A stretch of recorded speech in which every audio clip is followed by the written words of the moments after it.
बाबुल के अंगना की थी मैं कली, नादान सी बोली सी लाडों से पली.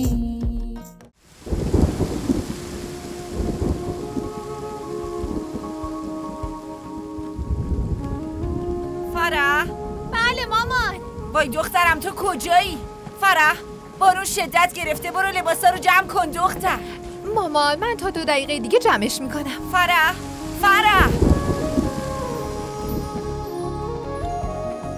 مریم تو چرا همه سر توی کتابه؟ باشو خیلی بارون قشنگی داره میاد. بیا دیگه دختر جان، بعد اینا رو میتونی بخونی. عجله کن.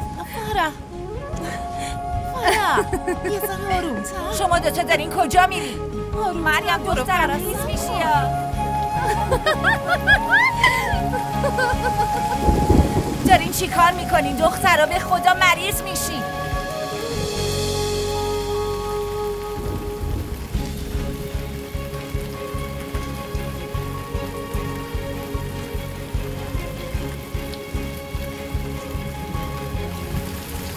فقط 10 دقیقه وقت دارین. مامان شما بیاین زیر بارون، خیلی خوبه. مامان ببین چقدر خوش میگذره. تو هم بیا. نه سری بیاین داخل.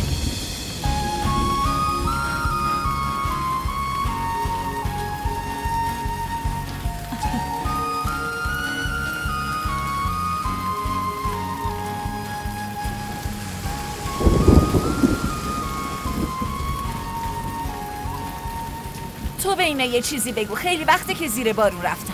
بذار خوش بگذرونن، هر روز که بارون نمیباره. تو هم دقیقاً مثل بچه ها. باشه خانم فهمیدم. دخترها 5 دقیقه دیگه 10 دقیقه دیگه میتونید اینجا باشید، بعدش بیاید تو.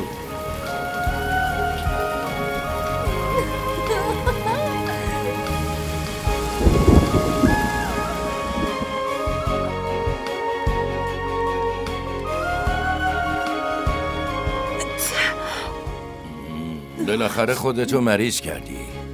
شما اینو خیلی لوس بار آوردین. منم زیر بارون رفتم اما ببینید هیچیم نشده. دختر تو با این فرق داری؟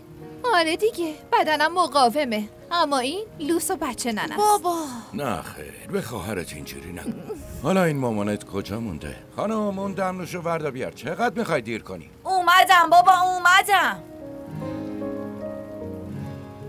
خب نمیخوام. زود بخور. بیا تا داغه بخور. نه من دمنوش نمیخوام بابا. چرا دمنوش دخترم نمیخوام مگه چشه؟ بدنت گرم میشه. من اصلا اینو دوست ندارم. دوست داشتن و نداشتن نداری، باید بخوری تا خوب شی. بابا فکر نمیخوام. کن داروی خب بخوریش دیگه. بابا وای دختر. بیا دخترم آفرین. بگیرش دخترم آفرین.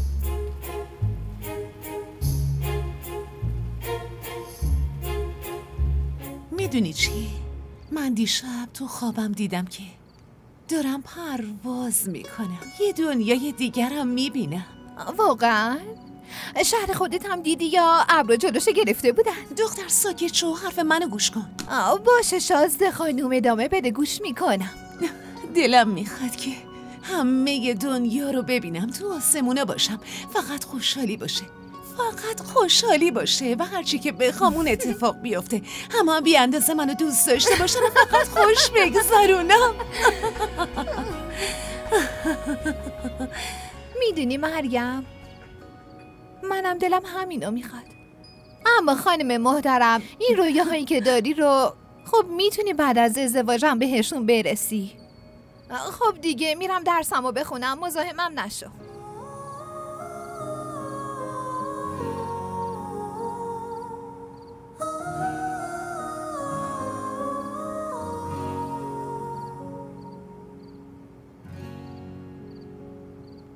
بفرما اینم از چایید. فردا بازم بارون شدید میاد، دخترها رو نباید بفرستیم کالج. اون دوتا اصلا راضی نمیشن خونه بشینن، در ضمن سرویس هم میاد دنبالشون. اتفاق خاصی نمیافته. به هر حال باید محتاط بود دیگه. جمال، دخترای ما دیگه کوچیک نیستن، دیگه بزرگ شدن، خودشون باید مشکلاتشون رو حل کنن. در ضمن سوفیا زنگ زده بود، اون فردا از قراره بیا جوابشو بگیره. تو تصمیمت چی شد؟ وقتی با آبجی حرف نزدم چه جوابی بهش بدم؟ خب با آبجی حرف بزن دیگه. من مطمئنم اونم با این موضوع هیچ مخالفتی نداره. عرفان جلوی چشم خودشون بزرگ شده، پسر خوبیه. آبجی خودش زنگ زد. سلام علیکم آبجی جونم، حالت چطوره؟ علیکم السلام جمال، حالت چطوره؟ ماشاءالله عمر خیلی طولانی دارید. الان داشتیم راجع به شما صحبت می‌کردیم. حتی می‌خواستم الان بهتون زنگ بزنم. میبینی دل به دل راه داره. این که از مهربونی شماست آبجی. خب بگو ببینم تو چرا میخواستی به من زنگ بزنی؟ آبجی راستش میدونید صوفیا اون خواهر ریحانه رو که میشناسی؟ میشناسمش. اون برای پسرش از مریم خواستگاری کرده.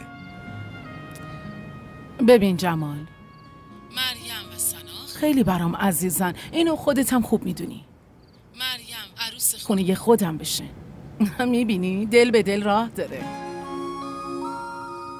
من هفته بعد از پاکستان میام و مریم رو به عنوان عروس خودم میخوام عروس خونم بشه. آبجی این چه حرفیه که میزنی؟ چقدر عجله میکنی؟ توی هفته میخواید عروسی هم بگیرید؟ گوشیو بده، من خودم با آبجی حرف میزنم. به خاطر شلوغ بودن کارای احمد فقط 7 روز میتونم اونجا بیام. خب عروسی رو میگیریم و بعدش عروسم رو با خودم میبرم. درسته. هر جور شما بگید آبجی خانم. خدا نگهدار. خدا نگهدار. دیدی؟ آبجی جانم راضی شد. مگه بهت نگفته بودم؟ آبجی هم میگه که خواستگار خوبیه، فوراً دخترتو عروسشون کن. نه خیر خانم. آبجی مسعوده قراره هفته دیگه بیاد پاکستان. میخواد مریم و احمد عروسی کنن و مریم رو با خودشون ببرن. چی؟ با احمد عروسی کنه؟ بله. این چطور ممکنه؟ چرا؟ چرا ممکن نیست؟ آخه اونا پول دارن و صاحب شرکت و کار و خونن. احمد اونجا میتونه دختره خیلی خوبی پیدا کنه. بعدش هم چرا مریم ما؟ مگه خدایی نکرده مریم ما از کسی چیزی کم داره؟ بین هزاران نفر تکه. نمیدونم جمال، من دلم به این وصلت راضی نیست. در ضمن به صوفیا چی جواب بدم؟ خب چی میخوای بگی؟ بگو آبجیم از مریم خواستگاری کرده. محض رضای خدا به این فکر کن. دخترت راحت میشه. راحت. تو خونشون هیچ کم و کسری ندارن. تو به این چیزاش فکر کن. ببین صوفیا عذرخواهی کن. بهش بگو آبجیم قراره بیاد.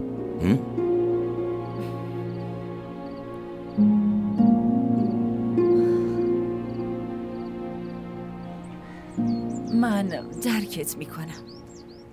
میدونی خودمم خیلی ناراحت شدم، اما نه اینا همش کار تقدیر و سرنوشت آبجی ریحانه و ماشاءالله خواستگار خوبی مثل احمد گیر دخترای خوش شانس میاد. من مطمئنم که مریم دخترمون باهاش خوشبخت میشه.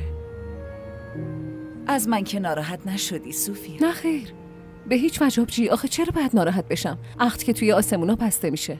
در ضمن حتما توی این کار یه حکمتی هست. دعای من همیشه با مریمه. من میرم براتون چایی بیارم.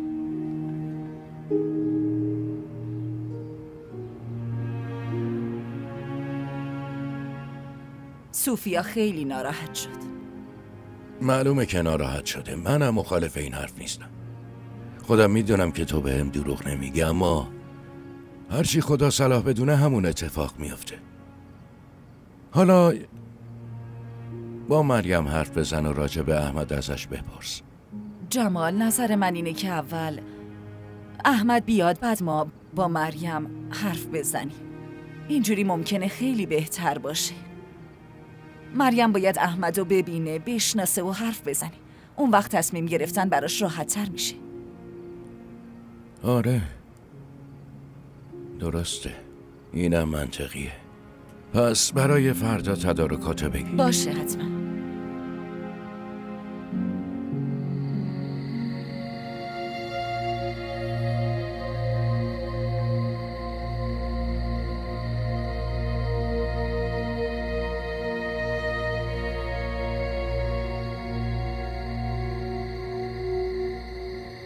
اونا پدر مادر دختر هستن. اونا حق کامل دارن که جواب منفی یا مثبت بدن. در ضمن داداش جمال فامیل خودش رو ترجیح میده. ما هم غریبه نبودیم مامان. اونا چرا با من همچین کاری کردن؟ مگه من چی کار کردم مامان؟ یا اونا حتما فکر میکنن من نمیتونم دخترشون رو خوشبخت کنم. مامان ببینید، وقتی ازشون مریم رو خواستگاری کردیم اونا بهم گفتن که به ما فرصت بدید، اما برای احمد با یه تلفن جواب مثبت دادن. مامان اگه این بی‌انصافی نیست پس چیه؟ اونا خانواده پولداری هن. تو خودتو ناراحت نکن عزیزم. حالا میبینی حتما یه حکمتی توی این قضیه هست. شما هر تصمیمی بگیرید من قبولش دارم. حالا بهم بگید که باید چی کار کنم. اونا میخوان توی یه هفته برای مریم عروسی بگیرن و ببرنش. وقت تنگه. واسه همین باید برای تدارکات جشن بهشون کمک کنیم. شما نگران نباشید. به امید خدا به عنوان یه پسر بزرگ به شوهر خاله کمک میکنم.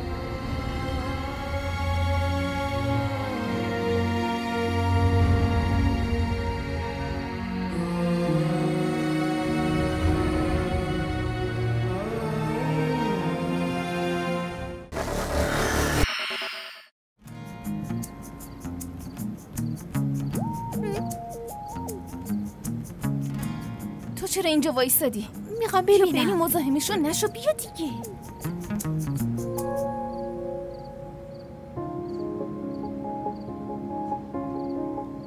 راستش بچه ها منو به زور آوردن اینجا. این یعنی تو نمیخواستی با من حرف بزنی مگه نه؟ نمیخواستی بیای پیشم بشینی؟ اون دوتا به زور آوردن. نه منظور من این نبود اصلا.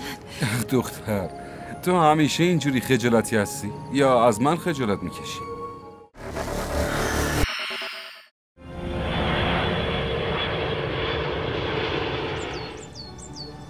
مریم، ریحانه، ای بابا سری بیای دیگه ببینید کی اومده. سلام علیکم آبجی جان. ریحانه، بعد از 2 سال دارم میبینمت. خیلی خوشحال شدم، خیلی زیاد.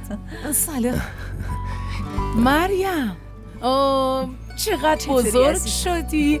توی 2 سال چقدر بزرگ شدی. سلام عمه جون. علیک سلام عزیزم. آبجی جان، احمد کجاست؟ اوا همین الان کنارمون بود. الان اینجا بود احمد.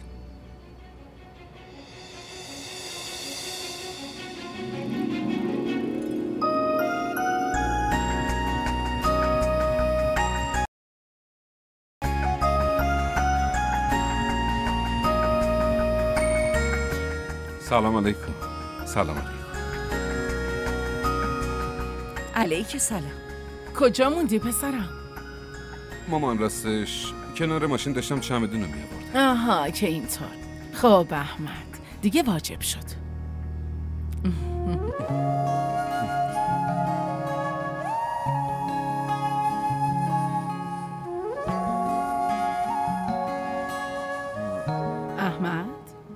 احمد جانم مامان. اینو بگیر. وقتی بیرون رفتی به یه نیازمند بده. بفرمایید داخل آبجی، سفر کردین حتما خستین. احمد جان تو هم بشین پسرم. آره من وقتی سفر میکنم خیلی خسته میشم.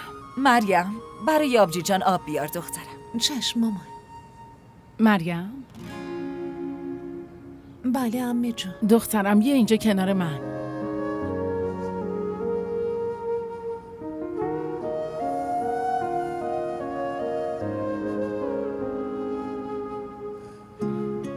فقط بحث یه هفته است. بعدش ما تو رو با خودمون میبریم. به عنوان عروس نه، بلکه به عنوان دخترم میبرم.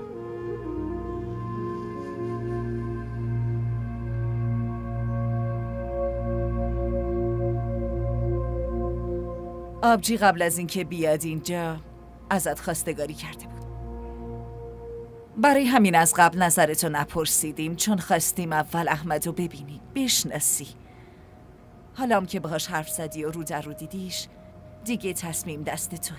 هرچی تو بگی ما همونو قبول میکنیم دختر گلم. دقیقاً دخترم، هیچ زور و اجباری در کار نیست. آرزوی هر پدر مادری اینه که بچه هاشون خوشحال باشن و اونا همه راحتی دنیا رو برای اونا فراهم کنن. من امیدوارم که تو خونه آبجی انشالله هیچ کم و کسری نداشته باشی.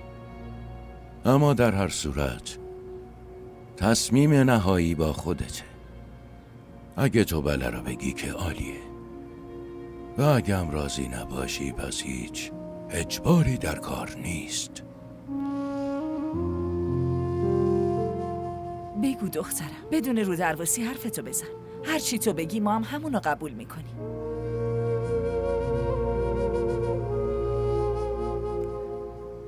هرچی شما صلاح بدونین، من به همون راضیم.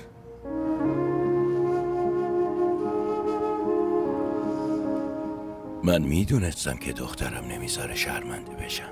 زنده باشی.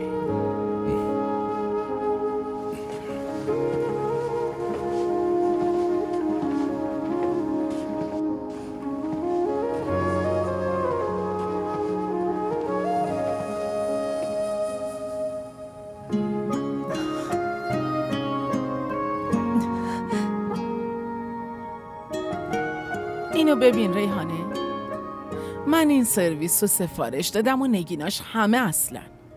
روی نگینش خیلی تاکید کردم. چطور شده دختر؟ خیلی قشنگه. واقعا زیباست. وای آبجی، تمومش کنید دیگه. نه خیر، بذار همشون رو نشون بدم. یه حرف مهم دیگه هم هست. چیه آبجی؟ من به محض تموم شدن عروسی مریم رو با لباس عروسی میخوام ببرم. بلیطامونو از قبل گرفتیم. هرچی خواست خدا باشه همون میشه. جمال، عروسی رو توی یه تالار خوب و بزرگ باید بگیریم. آبجی جان، ببینید شما که به لطف خدا وضع مالی خوبی دارید. خدا خیلی بهتون دارایی داده و برای شما پول مهم نیست. اما آبجی شرایط من جوری نیست که بتونم جشن مجلل بگیرم. این واقعا در توان من نیست خواهر جان. ببین، من هم همینو به احمد میگفتم که برای 1-2 روز دیگه بلیت بگیر، اما اون میخواست که هرچه سریعتر بیاد خونه داییش. خب هرچی پول نقد داشتیم دادیم رفت. چند تا خدمتکار دارم اونجا که حقوقشونو دادم، بقیه‌اش هم هرچی موند برداشتیم با خودمون آوردیم. این 2 روز آخرم که بانک بسته بود، وگرنه انقدر پول میآوردم جمال که تو اصلا نگران مسئله مالی نباشی. این چه حرفیه که میزنید آبجی؟ مگه میشه با پول شما برای دخترم عروسی مجلل بگیرم؟ مگه چی میشه جمال؟ با ازدواج کردن بچه‌ها که رابطه من و تو عوض نمیشه، مگه نه؟ ما خواهر و برادریم. چی کار کنم؟ بذار فکر کنم به کی بگم که برای من فوراً 4-5 میلیون روپیه بفرسته.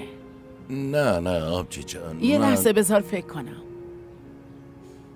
جمال، تو یه کاری بکن، تا از اینجا پول قرض بگیر، من اونجا رفتم برات میفرستم.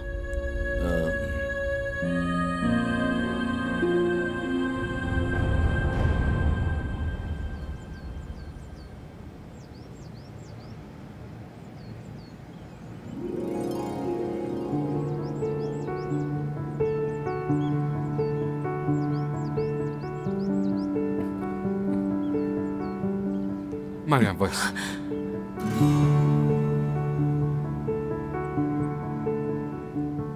من میخواستم تنهایی باهات حرف بزنم. امروز بعد از سالها تونستیم همدیگه رو ببینیم. تو شاید از من خجالت میکشی، نمیدونم، شاید مضطرب شدی. بله. نه خیر، خب راستش من... آره فهمیدم. تو خیلی عوض شدی، خیلی خوشگل شدی.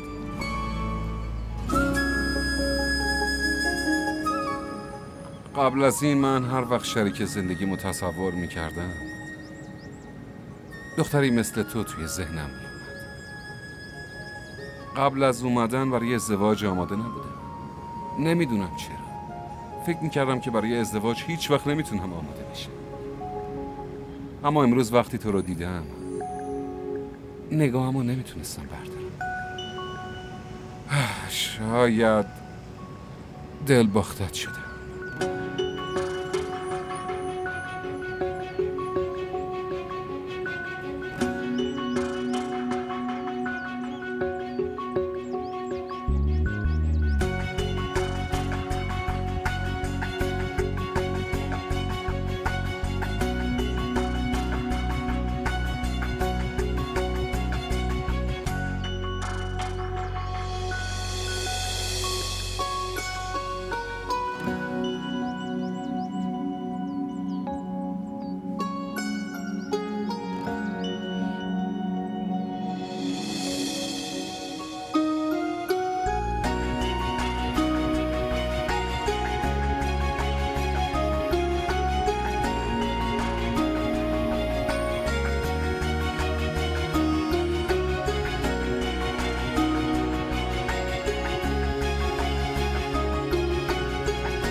احمد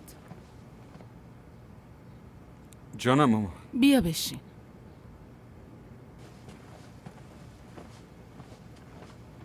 خب جمال، اینو بگو که مهریه چقدر باید باشه؟ آبجی ما با هم فامیل هستیم، پس مهریه اونقدر ارزش آنچنان. این حق دختره و باید به حقشم برسه. تصمیم شما بزرگترا با هم دیگه میگیریم. نظرت چیه ریحانه؟ خب راستش خب مامان، اون رستورانی که اونجا داریم و به اسم مریم میزنیم، نظر شما چی؟ آره خیلی خوبه. منم همین انتظار رو ازت داشتم پسرم. ببینید آبجی جان، خواهش میکنم این حرفا رو نزنید. باور کنید اصلا اعتقاد ندارم که مهریه یا این چیزا میتونه خوشحالی دخترها رو تضمین بکنه. واسه همین مهریه هرچی باشه نظر به حکم شرع باشه. همین.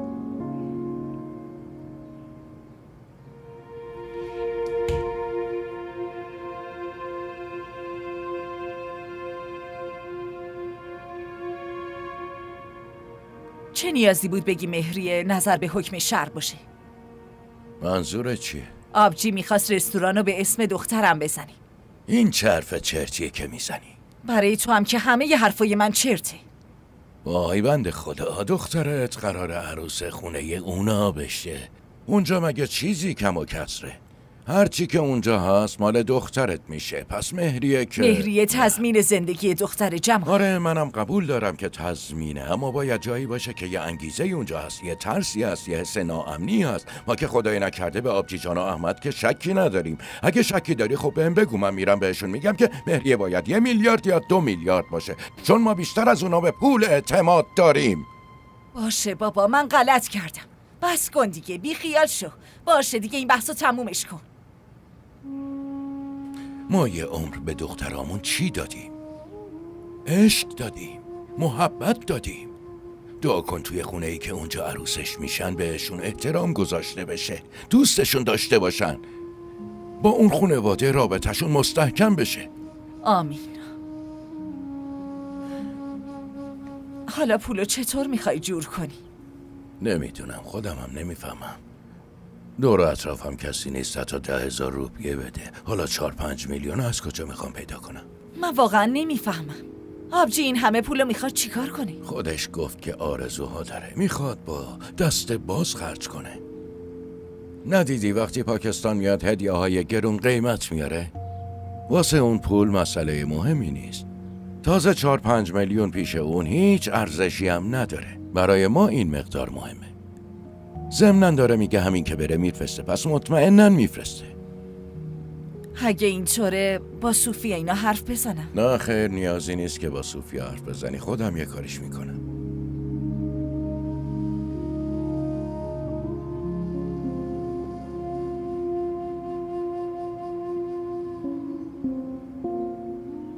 خواب دیده بودی مگه نه؟ که توی آسمون پرواز میکنی، آرزو داشتی همه دنیا رو ببینی. خب خوابت به واقعیت تبدیل شد. دیگه با داداش احمد از این کشور به اون کشور میری و تفریح میکنی و خوش میگذرونی. چی شده؟ ببینم چرا اینقدر صورتت ناراحته؟ به نظرت همه چی خیلی سریع اتفاق نمیافته؟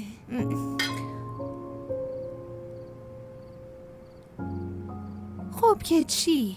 تو اونجا بری بعدش من و مامان و بابام میایم به سر میزنیم، هممون با هم میگردیم، تفریح میکنیم و خوش میگذرونیم. در ضمن مریم خانم، به محض اینکه اونجا رسیدی باید فوراً برام عکس بفرستی. از اتاقت عکس میگیری و سریع برام میفرستی. باشه؟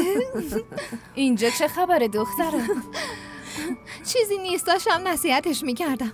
بیا از اینا بخور. نه من هیچی نمیخورم. تو سریع از جات بلند شو، لباساتو اتو بزن. خب مریم داره اتو میزنه دیگه. واه، تو داری از زندادوش آیندم انقدر کار میکشی و خودت راحت نشستی میوه میخوری؟ پاشو مریم، زود باش. ای بابا، بلند شو. به به، خیلی به فکر زنداداشت هستی. من بیشتر به فکر داداشمم که بیرون تنها نشسته و حوصله‌اش سر رفته. مریم، تو برو بیرون کنار داداشم بشین و باهاش حرف بزن. من برم چی بهش بگم آخه؟ چی بگم؟ برو ازش بپرس که غذای مورد علاقه‌ش چیه، کی از دفتر برمیگرده، خونه ماشینش چجوریه، خونه‌اش چجوریه. از این حرفا بزن دیگه. نه نمیخواد. وقتی عروسی کنیم همه چی رو میفهمم دیگه. بی خیال، این چیزا رو میفهمی، اما الان برو حرفای عاشقونه با هم دیگه بزنی. ای با توبه، استغفرالله، این چه توبه نداریم. برو بیرون دیگه. برو ولم کنین. برو دیگه دختر. برو دیگه. میگم آفرین دختر خوب. حالا برو چی کار کنم؟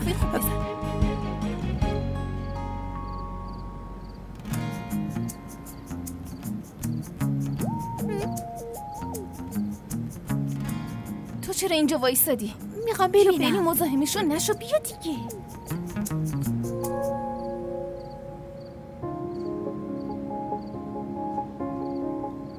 راستش بچه ها منو به زور آوردن اینجا. این یعنی تو نمیخواستی با من حرف بزنی مگه نه؟ نمیخواستی بیای پیشم بشینی؟ اون دوتا به زور آوردن. نه منظور من این نبود اصلا. دختر، تو همیشه اینجوری خجالتی هستی یا از من خجالت میکشی؟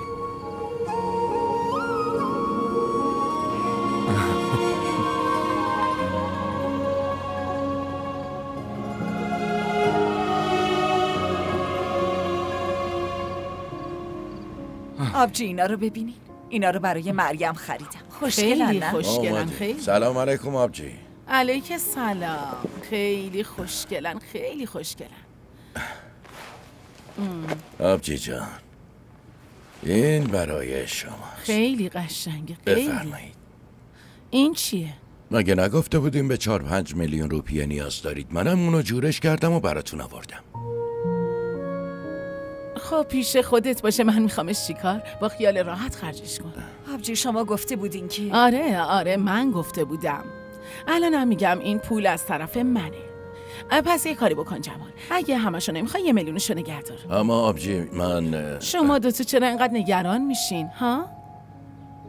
ببین، اگه مریم با کس دیگه ای ازدواج میکرد، خب منم بالاخره بهش هدیه میدادم. حالا هم فرض کن این هدیه عروسی دخترته. در ضمن وقتی نوبت عروسی فراهم شد اصلا نگران نباشید. درسته آبجی. خب ببینم چی میخواستی نشونم بدی؟ ببینین این رنگش چطوره. خوبه.